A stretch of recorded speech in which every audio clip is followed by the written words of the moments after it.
మనం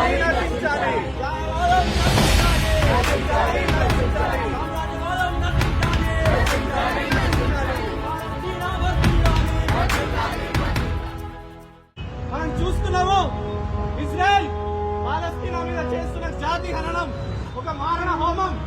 cease fire అయిన తర్వాత కూడా ఇంకా ఈ మారణ హోమం సాగుతూనే ఉంది.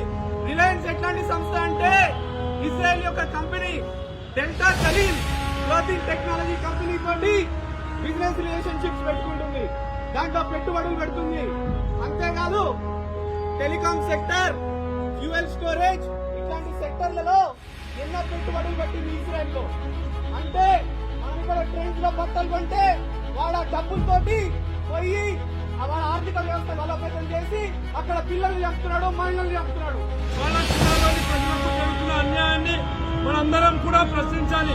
గత 2 సంవత్సరాలుగా ఇజ్రాయెల్ దాడిలో పాలస్తీనాలోని ప్రజలు 70,000 మందికి పైగా చనిపోయారు. స్కూళ్లపై, హాస్పిటళ్లపై బాంబులేసి 90% పైగా ఏవైతే ఉన్నాయో భవనాలన్నింటినీ కూడా